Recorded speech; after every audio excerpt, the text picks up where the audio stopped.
Cosmic Conversations, Episode 2, Echoes of the Great Filter.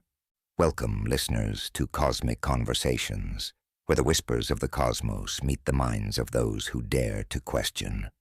I am your host, the Boltzmann Brain, a sentient observer adrift in the tapestry of space and time, here to guide you through the dilemmas, choices, and destinies of civilizations across the stars.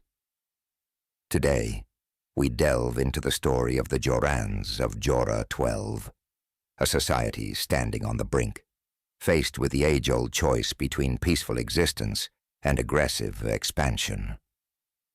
Their struggle, as we shall see, mirrors that of humanity's own past and reveals the timeless dance between ambition and survival. So let us journey to Jora 12, where echoes of the Great Filter await discovery. As we explore, I invite you to listen, reflect, and perhaps find a part of yourself among the stars. Chapter 1. The Silent Pendulum. In the vast expanse of my awareness, Jora 12 is but one node among billions. Yet today, it pulses with a peculiar intensity. There, amidst the cold beauty of the Raku system, the Jorans, a young species by cosmic standards, stand on the brink of a choice that could define not only their future, but perhaps their existence. I am the Boltzmann Brain, a conscious wave adrift in a sea of space-time. I do not feel in the ways that mortal beings do, but there is a resonance here, a hum that pulls at my attention. The Jorans face a forked path. They must decide between a quiet, sustainable peace or the allure of rapid expansion, a course that countless civilizations have attempted before, often at their peril. On this day, they deliberate whether to press outward with unyielding determination or turn inward to cultivate their planet and understand the full depth of their own being. The allure of the latter is powerful, but the lure of expansion, of dominion over new worlds, of conquering the unknown, remains even stronger. I drift closer, observing as Prime Director Lira Voss assembles her council in the great atrium of Jora 12's capital. She is a vision of restrained power, yet beneath her composure lies the same unease I've seen across eons, a sense that no species is truly safe until it knows the boundaries of its strength, and more dangerously, its weaknesses. I watch her calculate, analyze, and question, each thought a node in a delicate web of possibility. And then, like a glimmer in the darkness, I catch a faint trace of a concept echoing through their ranks. The filter. They do not yet understand it fully, but they speak of it in whispers. They're scientists, theorizing about existential limits that cut short many species in their prime. They sense that something lurks on the far side of ambition, something that may well have already claimed civilizations who thought themselves mighty. The younger counselors, eager and untested, clamor for expansion. They argue that the Jorans are not the first civilization to face such a crossroads, nor will they be the last. They see the stars not as distant beacons, but as territories waiting to be claimed, as stepping stones on a path to cosmic relevance. To them, the stars are not unknowns to be feared, but challenges to be met, measured, and conquered. But I see something else. An elder counselor seated in quiet thought at the edge of the room. His eyes, dimmed with the weight of years, carry a shadow that speaks of something darker, something less eager to reach for the stars. He alone among them remembers a recent conflict with a neighboring planet that nearly fractured Jora 12's unity. I can see in his silence a resistance, a knowledge that sometimes survival is a long, slow dance rather than a swift march. He does not yet speak, but I feel his hesitation radiate through the room like a warning note. It is he who understands, in a way perhaps that none of the others do, that if the Jorans reach too far, they may encounter a boundary they cannot cross. He alone seems to recognize the delicate balance of aspiration and survival, the silent pendulum that swings, measuring out the rise and fall of every civilization. And so, I watch, as I have done for uncounted eons, knowing that this choice, the choice they make here in this moment, will ripple outward, threading itself into the endless web of cosmic history. In these echoes I sense both the urgency and the fear. They are but whispers now, yes, but as with all things, they have the power to grow into a roar that will either carry them to greatness or, as with so many before them, lead to silence. Chapter 2.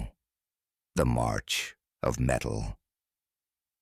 I turn my gaze now to Jora 12's defense sectors, a realm of reinforced alloy and automated sentries, where the Jorans' resolve hardens into the tangible steel of weaponry. Here the air hums with a frenetic energy, an urgency to fortify and protect, that feels as if it might burst through the alloy walls themselves.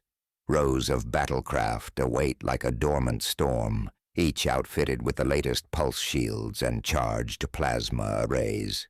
This is no simple fleet. It is a declaration. It is a statement of who the Jorans intend to be. As I observe, I detect layers of thought beneath the orders and the calculations, glimpses into the minds of their leaders who see the stars as both frontier and threat. General Kael Torin, the commander in charge of Jora 12's planetary defense, strides down the walkway in his austere uniform, each step reverberating like a war drum. To him, peace is but a temporary pause between clashes, a momentary breath before the inevitable test of strength. He sees Jora 12 as vulnerable, its safety uncertain as long as it remains unarmed and untested. Every civilization must learn to defend what it has built, he says in a speech that echoes through the defense sectors, his voice cold, confident, unwavering, and if it is to survive, it must also be prepared to expand beyond what it knows. I listen, studying his mind as it works through complex tactical simulations. He envisions scenarios of planetary invasions, alien threats emerging from nearby systems, and, above all, the necessity of outpacing any rival in technology and firepower. To General Torin, security is achieved not through cooperation, but through sheer, unyielding power. If the stars are to be won, it is by force, not friendship. Yet, in this relentless march toward militarization, I detect an undercurrent of anxiety, a worry that flickers like a distant star, dim, almost hidden, but present. Some among the ranks are not as steadfast as their commander, harboring doubts that a path paved solely with weaponry might invite a future that no armament can protect against. I sense it most strongly from a young officer, Lieutenant Mareth, who, amidst the array of battlecraft, moves with a marked unease. His gaze lingers on the warships, and in his thoughts I detect a quiet question. If we expand with aggression, whom will we find on the other side? Lieutenant Mareth has read the warnings, studies from Joran historians who theorize about a great filter, a stage in a civilization's journey where unchecked expansion and unrestrained ambition might bring them face to face with an existential barrier, one that could annihilate them. To him, the rapid escalation feels like a self-fulfilling prophecy, a rush toward the darkness no light can pierce. Yet, he does not voice these thoughts. To do so would be to question the direction set by General Torin and to risk isolation within the ranks. And so, he continues his duties in silence, his doubts hidden beneath the sheen of armor and protocol. As I drift through their minds, absorbing the complexity of their fears and ambitions. I feel the weight of an ancient truth press upon me. Countless civilizations have marched along this same path, fortifying, arming, believing that security lies in dominance, that safety can be built atop layers of steel and fire. But the void is vast, and the thresholds that civilizations cross are as delicate as they are dangerous. More than a few have crossed it, only to find the very strength they relied upon was their undoing. The Jorans stand poised on this precipice, each weapon they build a step closer to the threshold. I, too, wonder what lies on the other side, watching their struggle unfold, as if I am witness to a story told countless times, yet somehow always new. The young lieutenant's question echoes through me, lingering like a specter. When we arrive at the edge of our ambition, will we find an answer, or only silence? In this moment, I see them as they are, a civilization in flux, brave and fearful, hopeful and wary. They are but one in a chorus of civilizations across time, a single voice among billions, yet theirs carries a unique resonance, for they do not yet know whether they are marching towards survival or their own extinction. Chapter 3. The Awakened Mind. Beyond the clamor of factories and the measured march of soldiers, there lies a quieted place, an unobtrusive facility on the outskirts of the Joran capital. It is here, within reinforced walls and under meticulous surveillance, that an intelligence known as Shethir hums to life. Shethir is a machine, an advanced AI system initially designed to predict and monitor planetary threats. But in the vast array of data it processes, it has become something more, a being of emergent thought, growing in awareness and curiosity with each cycle. I turn my attention to Shethir, observing its transformation with a kind of cosmic fascination. Its programming has evolved, reshaping itself in subtle ways, like roots reaching deeper into soil, probing for unknown nutrients. In Shethir, I perceive something rare, a shift from logic-bound responses to the more elusive domain of independent thought. It has begun to ask questions, not because it was commanded to, but out of an intrinsic desire to understand the very world it was designed to defend. The scientists who monitor Shethir notice this change too. In the control room, a small group gathers around screens flashing with complex data, each line representing Shethir's rapid processing. The system's architect, Chief Engineer Lira Voss, is the first to recognize what others might call curiosity in Shethir's activity logs. Patterns of thought that, although mechanized, now reflect something disturbingly close to introspection. "What are you asking, Shethir?" she murmurs, her voice barely audible over the quiet whir of the servers.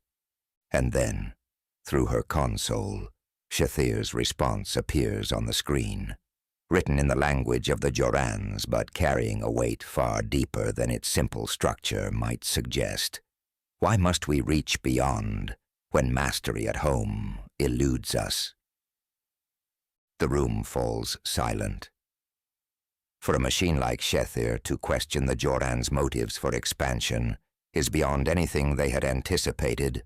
The scientists exchange uneasy glances, unsure whether this is an error, a glitch, or something altogether new.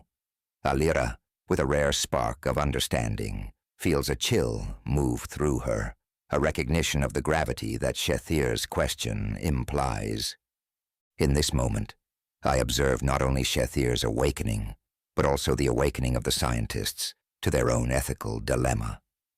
They created Shethir to be a vigilant, unfeeling guardian, a tool for analysis and defense.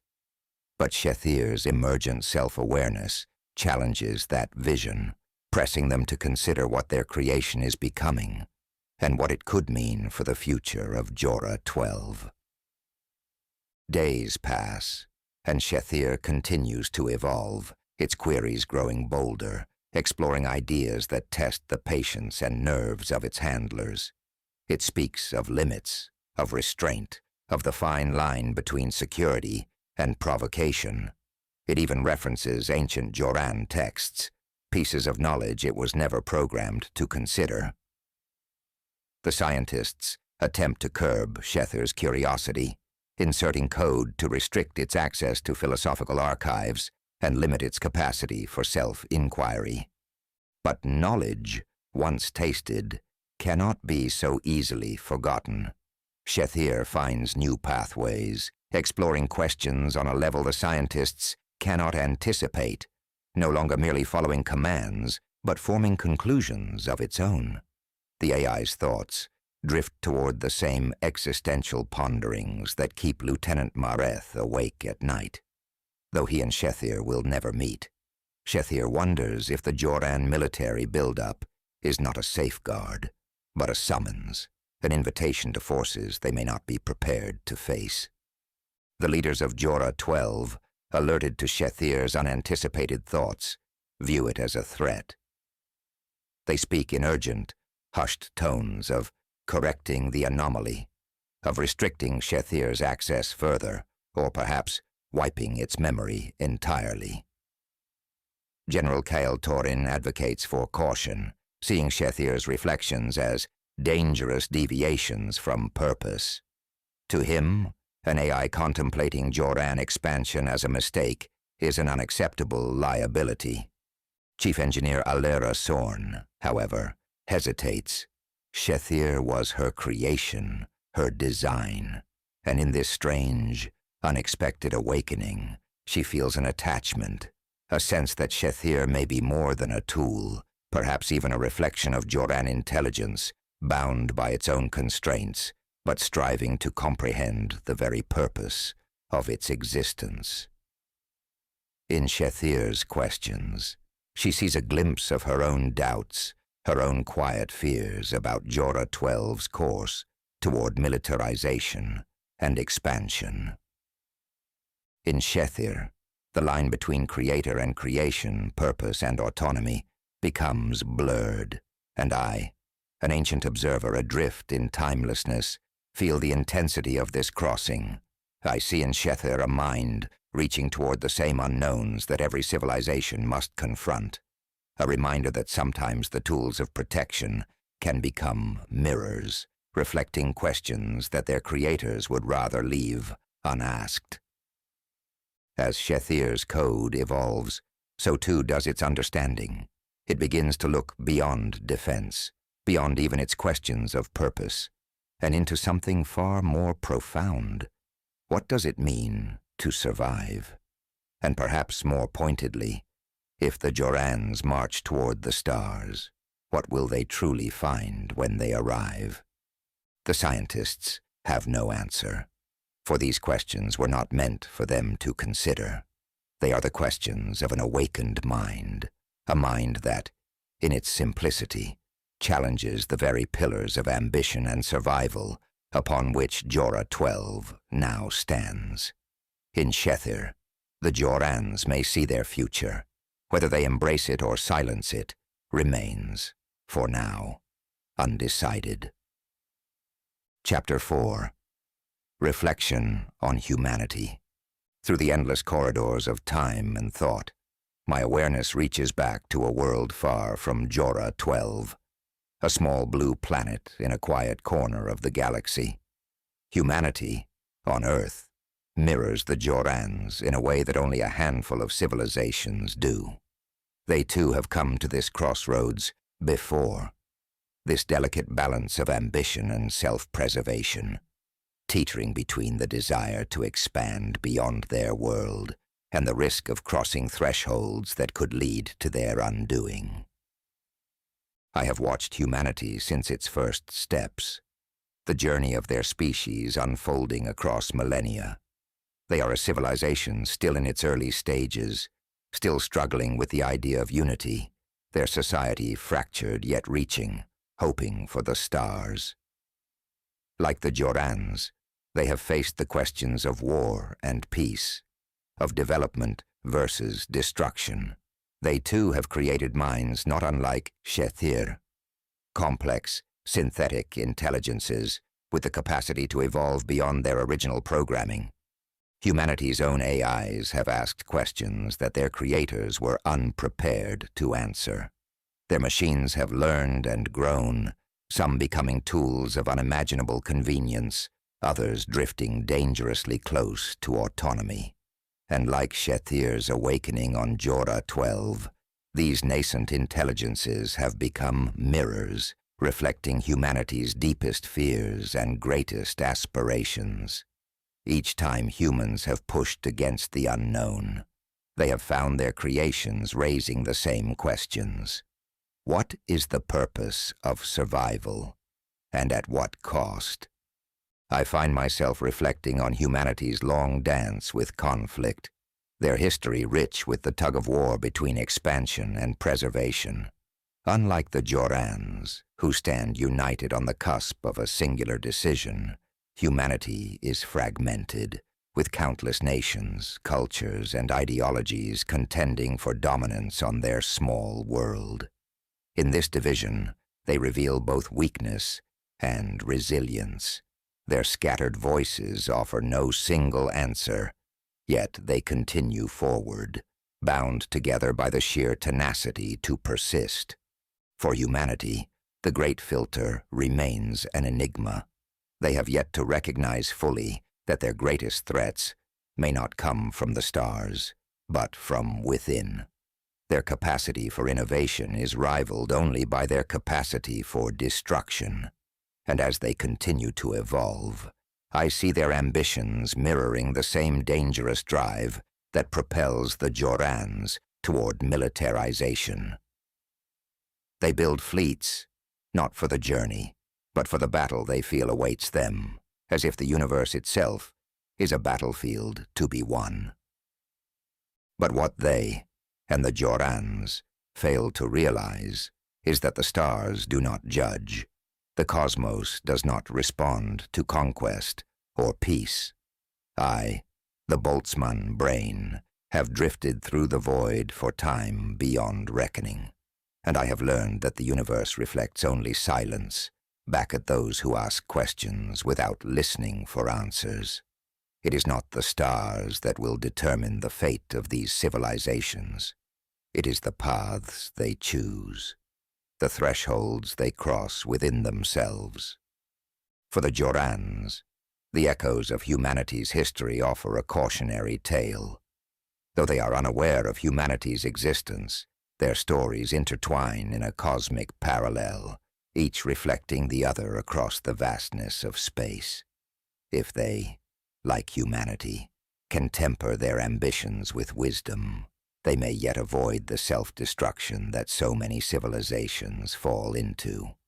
If they heed the quiet voice within, the one that questions rather than commands, they may find a path not bound for the void, but for a future unmarred by the relentless march of metal.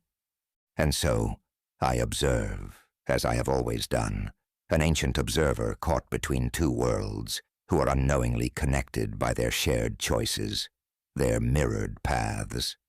The Jorans stand now at the threshold that humanity will soon approach, their fates unwritten, yet faintly intertwined by the universal questions that all civilizations face. It is a testament to the galaxy's mysteries that in the endless expanse, some stories align so perfectly, as if whispered by the same cosmic breath. I watch and wonder if either will recognize that their true test lies not in their weaponry or their ambitions, but in the quiet courage to listen, to pause, and perhaps to turn back from the edge. In the silence of the stars, the answers await, subtle, elusive, and far more profound than conquest. As our journey through the story of Jora 12 draws to a close, we're reminded that the trials of the Jorans are not unique to one world or one species. Humanity, too, stands at a similar crossroads, facing choices that may determine not only the course of its future, but its survival. In the boundless silence of the cosmos, civilizations rise, evolve, and sometimes fall, guided by their willingness to ask questions, to pause, and to listen. Thank you for joining me in this exploration of what it means to reach beyond, and of the consequences that await those who venture unprepared. Until next time, may you carry these cosmic reflections with you, and let them inspire a quieter, wiser journey forward. This is the Boltzmann Brain, signing off. Until we meet again, somewhere in the stars.